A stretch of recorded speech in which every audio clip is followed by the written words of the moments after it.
Greetings of the day. Welcome to evolve channel. तो आज हम कार्डियक साइकिल के बारे में डिस्कस करने वाले हैं। So let's start today's topic that is cardiac cycle. तो कार्डियक साइकिल की डेफिनेशन जो एनसीईआरटी में गिवन है that says it is the sequential event consisting of systole and diastole of both the atria and ventricles in the heart which is cyclically repeated। तो cardiac cycle की definition हम simply समझते हैं एक एक word करके। तो यहाँ पे लिखा हुआ है कार्डियक साइकिल होता क्या है। It is a sequential event, मतलब ये कुछ इवेंट्स का सीक्वेंस होता है जो एक के बाद एक इवेंट्स होने वाले हैं। और इन इवेंट्स में बेसिकली होता क्या है, सिस्टोल होता है और डायास्टोल होता है। तो systole means contraction and diastole means relaxation. तो इन सीक्वेंस ऑफ इवेंट्स में बेसिकली हम बात करते हैं कॉन्ट्रैक्शन और रिलैक्सेशन की। किसकी कॉन्ट्रैक्शन और relaxation? Both the atria and ventricles in the heart and these events when it is cyclically repeated. तो ये जो सीक्वेंस ऑफ इवेंट है, मतलब आर्ट्रियम और वेंट्रिकल का कॉन्ट्रैक्शन हो रहा है, फिर रिलैक्सेशन हो रहा है, फिर कॉन्ट्रैक्शन हो रहा है, फिर रिलैक्सेशन हो रहा है। तो ये जो इवेंट्स हैं कॉन्ट्रैक्शन और रिलैक्सेशन वाले, ये साइक्लिकली जब रिपीट होते हैं, इन्हीं को हम क्या बोलते हैं, कार्डियक साइकिल बोलते हैं। तो ड्यूरेशन की अगर हम बात करें कि जो कार्डियक साइकिल का ड्यूरेशन है, कि मतलब एक कार्डियक साइकिल कंप्लीट होने के लिए कितना टाइम लेती है, तो दैट इज़ 0.8 सेकेंड। तो this is all about the introduction कि कार्डियक साइकिल सीक्वेंशियल इवेंट होता है। कौन से इवेंट्स होते हैं? सिस्टोल होता है और डायास्टोल होता है आर्ट्रिया और वेंट्रिकल्स का। और ये इवेंट्स जब साइक्लिकली रिपीट होते हैं, इन्हीं इवेंट्स को हम क्या बोलते हैं, कार्डियक साइकिल बोलते हैं। सिस्टोल का मतलब कॉन्ट्रैक्शन हो रहा है और डायास्टोल का मतलब रिलैक्सेशन हो रहा है।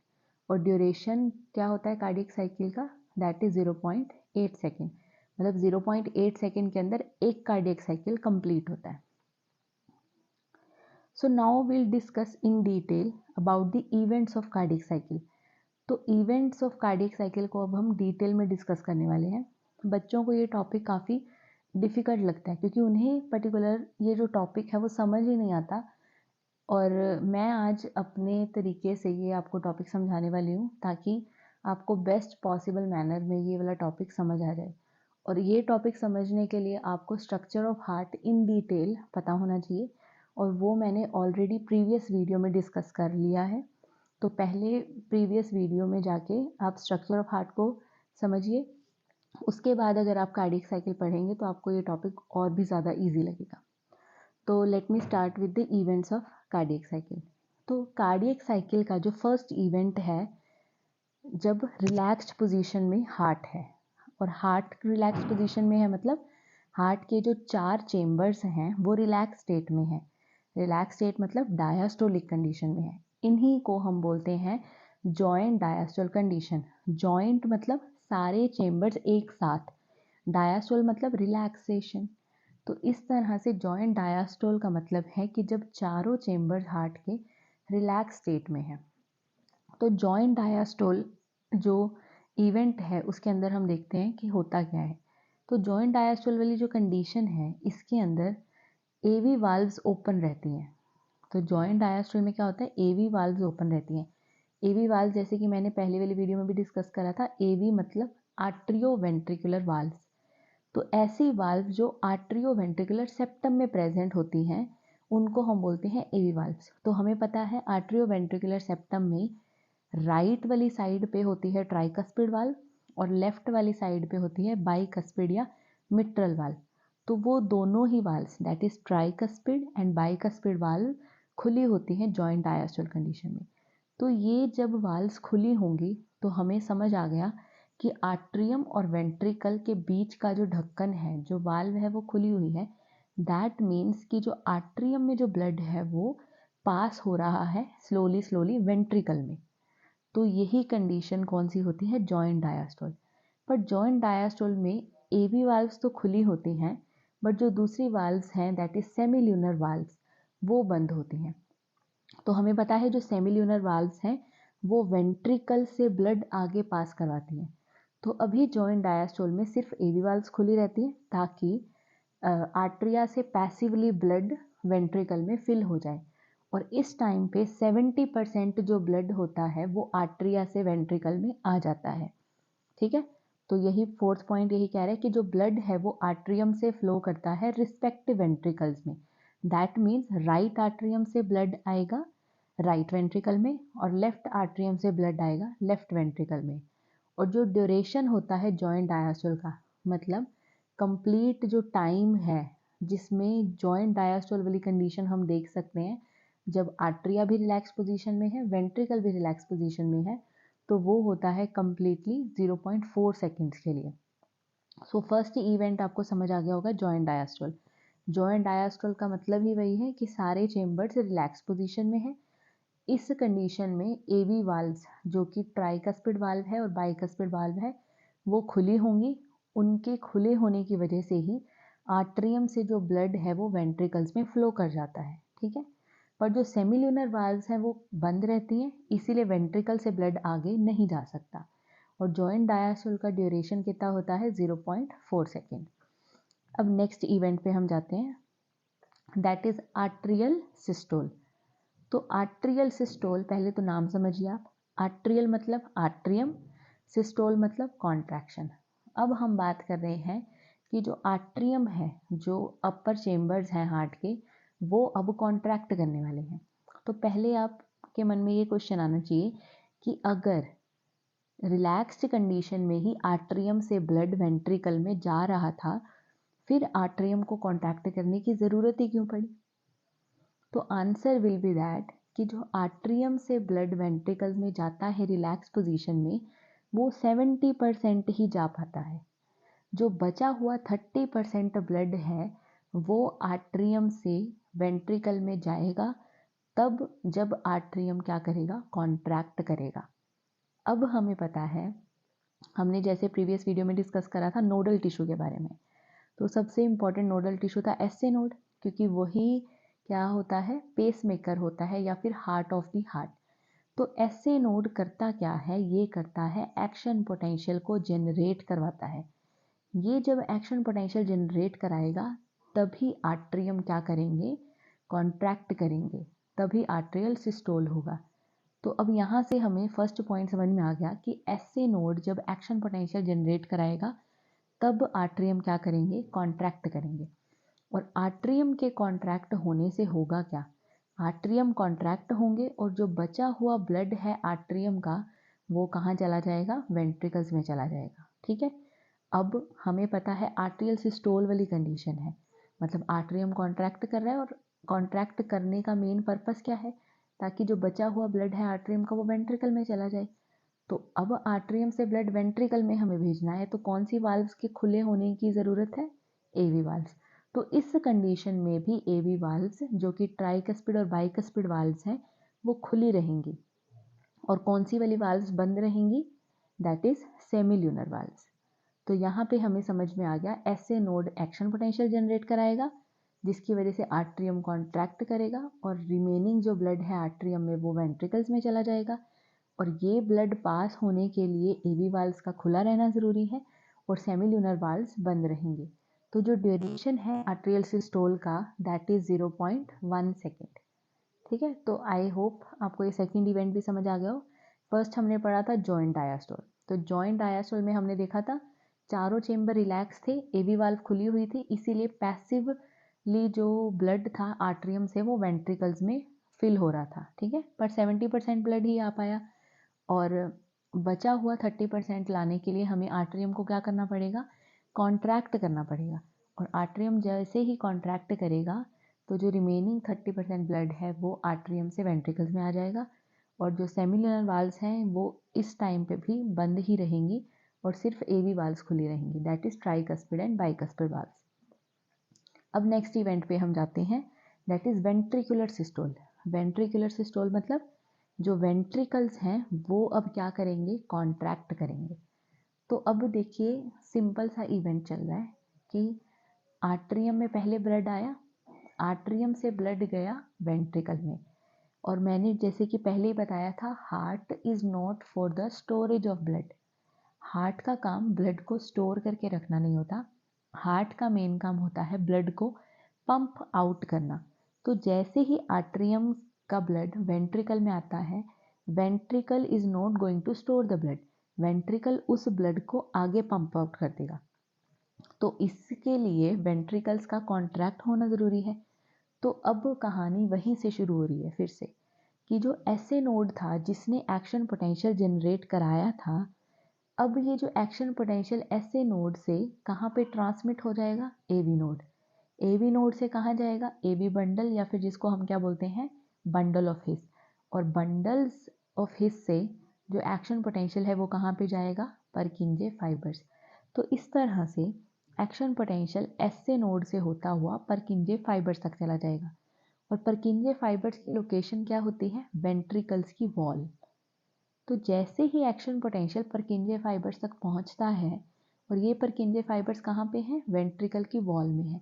तो इस एक्शन पोटेंशियल की परकिंजे फाइबर में पहुंचने तक वेंट्रिकल्स की वाल्व को स्टिमुलस मिलता है और वेंट्रिकल्स क्या कर जाते हैं, कॉन्ट्रैक्ट कर जाते हैं।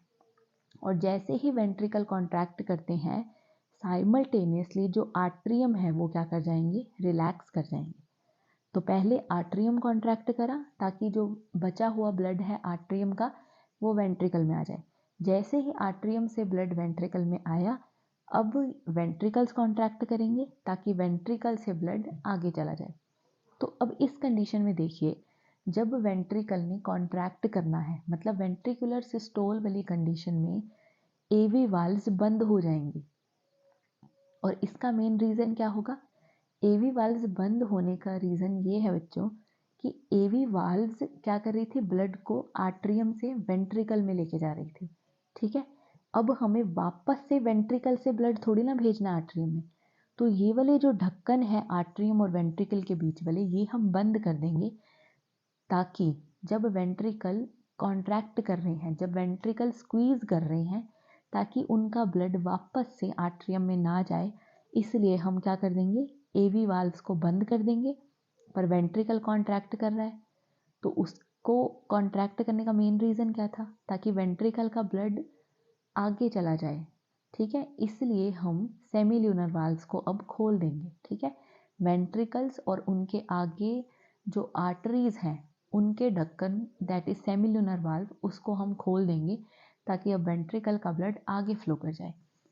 और जैसे कि हमें पता है, राइट वेंट्रिकल में कौन सा ब्लड होगा, डीऑक्सीजनेटेड, तो वो जाएगा बच्चे पल्मोनरी आर्टरी में। तो जो ब्लड है राइट वेंट्रिकल से कहाँ फ्लो करेगा, पल्मोनरी आर्टरी में, और लेफ्ट वेंट्रिकल से कहाँ फ्लो करेगा, आयोटा में, क्योंकि लेफ्ट वेंट्रिकल में कैसा ब्लड होता है, ऑक्सीजनेटेड। तो इस तरह से वेंट्रिकल्स जब कॉन्ट्रैक्ट करते हैं तो उनका ब्लड आगे पास ऑन हो जाता है। तो वेंट्रिकुलर जो सिस्टोल का ड्यूरेशन है वो होता है 0.3 सेकेंड्स।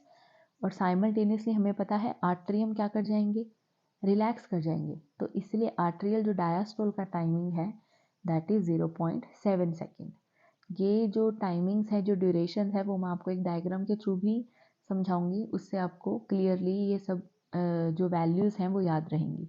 ठीक है, तो थर्ड इवेंट जो हमने देखा वो था वेंट्रिकुलर सिस्टोल, कि एक्शन पोटेंशियल एसए नोड से होता हुआ परकिंजे फाइबर्स तक पहुंचता है। परकिंजे फाइबर जो कि वेंट्रिकल की वॉल में होते हैं वो कॉन्ट्रैक्ट कर जाते हैं, वो वेंट्रिकल्स को कॉन्ट्रैक्ट करने में हेल्प करते हैं। ठीक है, तो वेंट्रिकल जैसे ही कॉन्ट्रैक्ट करेंगे, आर्ट्रिया उस टाइम पर रिलैक्स कर जाएंगे, और जो एवी वाल्व्स हैं वो बंद हो जाएंगी, सेमिल्यूनर वाल्व्स खुल जाएंगी, ताकि जो ब्लड है वो राइट वेंट्रिकल से पल्मोनरी आर्टरी में चला जाए और लेफ्ट वेंट्रिकल से आयोटा में चला जाए। वेंट्रिकुलर सिस्टोल का टाइमिंग है 0.3 सेकेंड्स और आर्ट्रियल डायस्टोल का ड्यूरेशन है 0.7 सेकेंड। अब उसके बाद लास्ट इवेंट है दैट इज़ वेंट्रिकुलर डायस्टोल, मतलब जो वेंट्रिकल अभी कॉन्ट्रैक्ट करा हुआ था अब उसको क्या होना है, रिलैक्स पोजीशन में आना है। अब देखिए, जैसे ही वेंट्रिकल्स अपना सारा ब्लड आगे पास ऑन कर देंगे तो अब वेंट्रिकल्स भी क्या हो जाएंगे, रिलैक्स हो जाएंगे, और जो सेमील्यूनर वाल्व है वो क्या हो जाएगी, बंद हो जाएगी। तो वेंट्रिकुलर डायस्टोल में यही है कि जो सेमील्यूनर वाल्व है वो बंद हो जाती है और फिर से एवी वाल्व खुल जाती है और जॉइंट डायस्टोल वाली कंडीशन आ जाती है। तो इसी तरह से जहाँ से हमने शुरू किया था, दैट इज़ जॉइंट डायस्टोल, हम वहीं पे फिर से पहुँच गए हैं। तो ये जो साइकिल पूरा चला है जॉइंट डायस्टोल से लेके वेंट्रिकुलर डायस्टोल तक का, ये पूरी जो सीक्वेंशियल इवेंट्स है इसको हम बोलते हैं वन कार्डियक साइकिल। और सेकंड जब साइकिल शुरू होगी कार्डियक साइकिल, फिर से वही जो इवेंट्स हैं वो रिपीट होंगे, इसीलिए हम इसको बोलते हैं कार्डियक साइकिल। तो वेंट्रिकुलर जो डायस्टोल का ड्यूरेशन है वो है 0.5 सेकेंड। तो इस तरह से हमने अभी पूरे कार्डियक साइकिल के इवेंट्स को पढ़ा। फर्स्ट हमने शुरू किया जॉइंट डायस्टोल, फिर आर्ट्रियम कॉन्ट्रैक्ट करेंगे, फिर वेंट्रिकल कॉन्ट्रैक्ट करेंगे और आर्ट्रियम रिलैक्स कर जाएंगे। फिर वेंट्रिकल जब रिलैक्स करेंगे तो सारा जो हार्ट के सारे चेम्बर्स हैं वो रिलैक्स पोजीशन में आ जाएंगे, जॉइंट डायस्टोल वाली कंडीशन में आ जाएंगे। तो इस तरह से ये इवेंट्स रिपीट होंगे और जो साइकिल है वो पूरा का पूरा जब रिपीट होगा तो उसे ही हम क्या बोलते हैं, कार्डियक साइकिल बोलते हैं। अब ये डायग्राम आप लोगों को अच्छे से समझना है, ठीक है। सो कार्डियक साइकिल, यहाँ पे हमने 2 सर्कल्स बनाए हुए हैं, ठीक है। तो ये जो आउटर सर्कल है वो रिप्रेजेंट करता है वेंट्रिकल को, और ये जो इनर वाला सर्कल है ये रिप्रेजेंट करता है आर्ट्रियम को, ठीक है। तो ये जो आउटर सर्कल है वो वेंट्रिकल को रिप्रेजेंट कर रहा है और अंदर वाला सर्कल आर्ट्रियम को रिप्रेजेंट कर रहा है। और ये जो डिविजन्स हमने बनाई हैं, ये एक जो डिवीजन है वो 0.1 सेकेंड को रिप्रेजेंट कर रहा है, सेकेंड 0.2 सेकेंड, 0.3, 0.4, 0.5, 0.6, 0.7 एंड 0.8। तो इस तरह से हम कार्डियक साइकिल को पूरे 8 हिस्सों में डिवाइड कर रहे हैं, और 8 हिस्से मतलब एक एक हिस्सा कितने सेकेंड का होगा, 0.1 सेकेंड का होगा। तो हम यहाँ पे देख सकते हैं जो ग्रीन कलर से रिप्रेजेंट करा जा रहा है वो है सिस्टोल, सिस्टोल मीन्स कॉन्ट्रैक्शन, और जो येलो कलर से रिप्रेजेंट करा जा रहा है वो है डायस्टोल, ठीक है, दैट मीन्स रिलैक्सेशन। तो हम यहाँ पे देख सकते हैं कि जो फर्स्ट इवेंट है वो हो रहा है आर्ट्रियल सिस्टोल। तो जैसे ही आर्ट्रियम कॉन्ट्रैक्ट करेगा, आर्ट्रिया से जो ब्लड है वो वेंट्रिकल में चला जाएगा। तो जब आर्ट्रियम सिस्टोल कंडीशन में है, वेंट्रिकल कौन सी कंडीशन में है, डायस्टोलिक कंडीशन में है। तो आर्ट्रियम कितनी देर के लिए कॉन्ट्रैक्ट रहेगा, सिर्फ एक हिस्से के लिए कॉन्ट्रैक्ट रह रहा है, दैट मीन्स 0.1 सेकेंड के लिए कॉन्ट्रैक्ट रह रहा है। पर वहीं पे हम देखें कि जैसे ही आर्ट्रियम रिलैक्स कर जाता है, वेंट्रिकल क्या कर रहा है, कॉन्ट्रैक्ट कर रहा है। तो वेंट्रिकल जब कॉन्ट्रैक्ट कर रहा है तो वेंट्रिकल से ब्लड आगे जाएगा। तो वेंट्रिकल कॉन्ट्रैक्ट करता है ज़्यादा टाइम के लिए, कितनी देर के लिए करता है, 0.3 सेकेंड के लिए वेंट्रिकल क्या करता है, सिस्टोलिक कंडीशन में रहता है, मतलब वेंट्रिकल कॉन्ट्रैक्ट रहता है। और उसके बाद वेंट्रिकल क्या कर जाता है, रिलैक्स कर जाता है। तो टोटल हम देख सकते हैं कि ये जो आधा हिस्सा है कार्डियक साइकिल का, इसमें आर्ट्रियम भी रिलैक्स फॉर्म में है और जो वेंट्रिकल है वो भी रिलैक्स फॉर्म में है। इसी पोर्शन को हम क्या बोलते हैं, जॉइंट डायस्टोल, जब आर्ट्रियम भी रिलैक्स है और वेंट्रिकल भी रिलैक्स है। तो इस डायग्राम से आपको क्लियरली याद हो जाएगा कि आर्ट्रियल सिस्टोल कितनी देर के लिए होता है, वेंट्रिकुलर सिस्टोल कितनी देर के लिए होता है, आर्ट्रियल डायस्टोल कितनी देर के लिए होता है और वेंट्रिकुलर डायस्टोल कितनी देर के लिए होता है। तो यहाँ पे एक पॉइंट मैं और आपको बताना चाहती हूँ जिसमें बच्चों को कई बार कन्फ्यूजन हो जाता है कि अगर एक कार्डियक साइकिल 0.8 सेकेंड का है तो हम साइमल्टेनियसली आर्ट्रियम और वेंट्रिकल की बात क्यों कर रहे हैं, क्योंकि ये जो हार्ट के चारों चेम्बर्स हैं ये एक साथ काम करते हैं। मतलब राइट आर्ट्रियम और लेफ्ट आर्ट्रियम दोनों में एक साथ ब्लड आता है और दोनों से ब्लड एक साथ ही दोनों वेंट्रिकल्स में जाएगा। तो इसीलिए हम आर्ट्रियम और वेंट्रिकल्स दोनों को एक साथ स्टडी करते हैं एक कार्डियक साइकिल में। तो आई होप आपको ये वाला टॉपिक अच्छे से समझ आया होगा। और उसके बाद मतलब अब हमने कार्डियक साइकिल के इवेंट्स को डिस्कस कर लिया है, joint diastole, atrial systole, ventricular systole and ventricular diastole. अब उसके बाद हम स्टडी करेंगे sounds produce during cardiac cycle. अब कार्डियक साइकिल मतलब हमारी एक heart beat, one cardiac cycle is equal to our one heart beat. तो हार्ट बीट हमने सुना है धक धक, हम जो नॉर्मल भाषा में बोलते हैं, but as a biology student हमें पता होना चाहिए कि दैट इज़ नॉट धक धक, दैट इज़ लब डब। तो जो फर्स्ट हार्ट साउंड होता है उसको हम क्या बोलते हैं, लब बोलते हैं। और ये किस वजह से आता है, due to closure of AV valves. तो ये बात आपको याद रखनी है कि जो भी हार्ट बीट है, जो हार्ट का जो साउंड है, वो किसी वाल्व के खुलने से नहीं आता। जब वाल्व एकदम झटके से बंद होती हैं तब वो साउंड्स आते हैं। तो जो फर्स्ट हार्ट साउंड है जो कि लब है, वो कौन सी वाल्व के क्लोज होने से आती हैं, AV valves, that is bicuspid and tricuspid valve. और जो सेकंड हार्ट साउंड है जिसको हम बोलते हैं डब, ये आती हैं सेमील्यूनर वाल्व के क्लोज होने से। ठीक है, तो ये बेसिक सा डिफरेंस है जो आप सबको पता होना चाहिए कि जो फर्स्ट हार्ट साउंड है लब, ये एवी वाल्व्स के बंद होने से आती हैं, और जो सेकंड हार्ट साउंड है डब, ये सेमील्यूनर वाल्व के बंद होने से आती हैं। और कुछ और पॉइंट्स, जो फर्स्ट हार्ट साउंड है लब, ये ज़्यादा लाउड होती है, लो पिच वाली होती है, और इसका ड्यूरेशन भी ज़्यादा होता है, दैट इज़ 0.17 सेकेंड। पर वहीं पे जो सेकेंड हार्ट साउंड है वो लेस लाउड होती है, हाई पिच वाली होती है, और इसका ड्यूरेशन भी लब के कंपैरेटिवली कम होता है, that is 0.14 second. So this is all about the sounds produced during cardiac cycle. उसके बाद हम देखेंगे कुछ इंपॉर्टेंट डेफिनेशंस। फर्स्ट है stroke volume and the second one is cardiac output. Stroke volume क्या होता है, तो बच्चों को इसमें भी कई बार कंफ्यूजन हो जाता है कि जो स्ट्रोक वॉल्यूम है वो एक वेंट्रिकल के लिए होता है कि दोनों वेंट्रिकल के लिए होता है।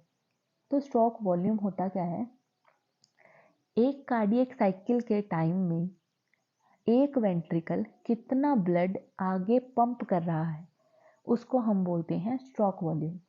आई रिपीट, स्ट्रोक वॉल्यूम होता क्या है कि एक कार्डियक साइकिल के दौरान एक वेंट्रिकल कितना ब्लड आगे पंप करता है उसको हम बोलते हैं स्ट्रोक वॉल्यूम। तो स्ट्रोक वॉल्यूम कितना होता है, 70 ml। I hope that's clear. Second है कार्डियक आउटपुट।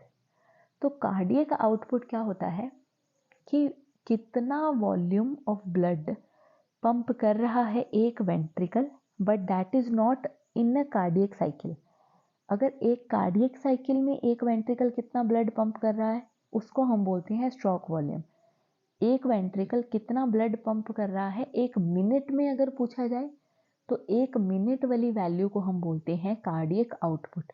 और कार्डियक आउटपुट कितना होता है, 5000 ml या फिर 5 लीटर्स। तो कार्डियक आउटपुट को निकालने का एक सिंपल सा फॉर्मूला है stroke volume into heart rate. Heart rate कितना होता है, 70 to 72 टाइम्स पर मिनट। तो एक मिनट में हमारा हार्ट कितनी बार बीट कर रहा है, अगर उसको हम 70 ml से मल्टीप्लाई कर दें तो then we will get the value of cardiac output.